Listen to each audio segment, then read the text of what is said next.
Hey, everybody, welcome back to the podcast. You're listening to the longest running superhero role playing game on Earth, also known as the Continuum Chronicles.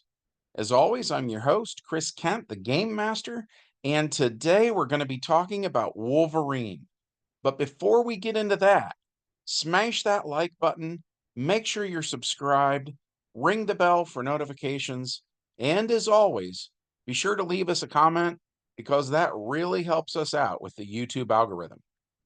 We've got a great community here, and it's all thanks to you guys. Thank you so much for being here. With all that said, let's dive into the adventure. The prologue to this one takes place during the German occupation of Paris in World War II. A German officer named Eikart Oberst tells Logan that he hasn't aged a day since he saw him years ago. Oberst gives the order to a low ranking officer to convey to Logan how much they would like him to return the property that he stole. So the soldier shoots up the wall next to Logan. Logan smiles calmly and says he hopes they aren't paying this guy by the bullet. Oberst takes a scroll from Logan's breast pocket and asks him if he actually thought he could get away with this.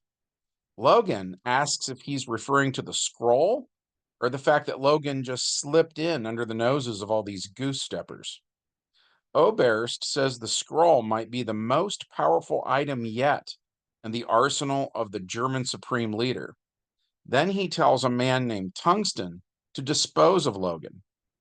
Tungsten asks if he wants it done quietly, to which Oberst replies it might be good for the guests of this evening's party to hear what happens to enemies.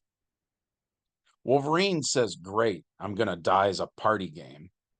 Then Wolverine grabs a Louis XVI chair and rolls to see if he can smack this oversized goon with it. Wolvie rolls a 9 and a 7, so he hits.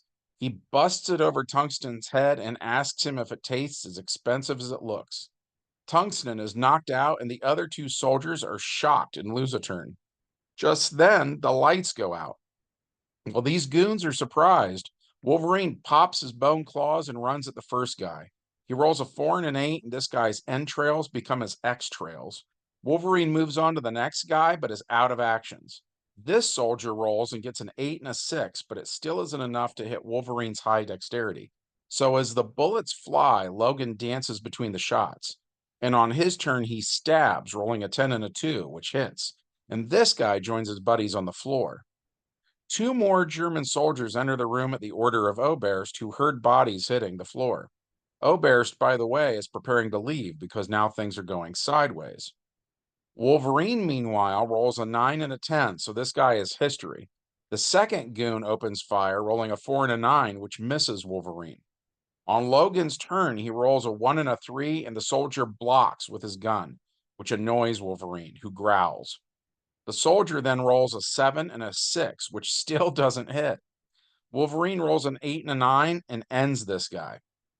Elsewhere, a beautiful white-haired young woman known as Zana, aka Zealot, runs up a stone staircase with a katana.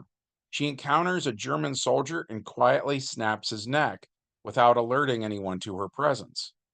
Zealot and Wolverine both catch up to the room Oberst is in, and the German soldiers in this room fire heavy artillery in the direction of the heroes, who take cover behind some stone pillars as they quickly exchange notes and team up.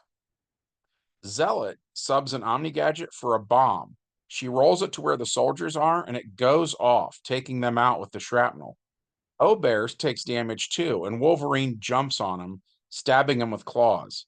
Oberst has a dex of 7, so Wolverine needs a 9 or better to hit. He rolls a 14, doing 4 points of damage, taking his body down from 10 to 6. Zealot attacks Oberst with her katana, rolling a 1 and a 2, missing, and getting very annoyed. Oberst attacks Zana with his Daemonite claws, rolling a 7 and a 9, which drops her body from 8 to 4.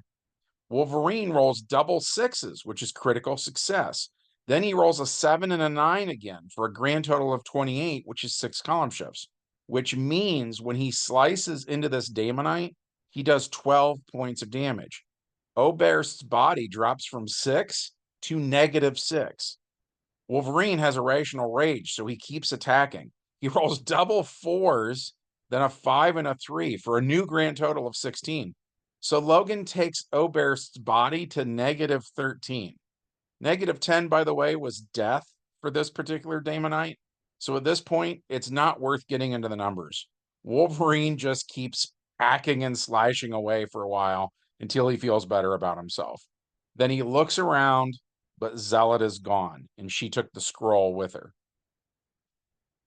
Which brings us to our epilogue, which takes place in 1962. Charles Xavier and Eric Lencher walk into a bar where Wolverine is drinking a beer.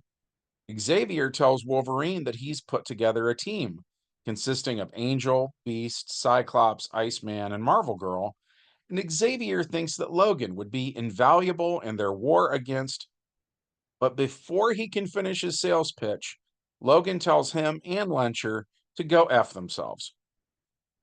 So Charles Xavier and Magneto leave empty handed.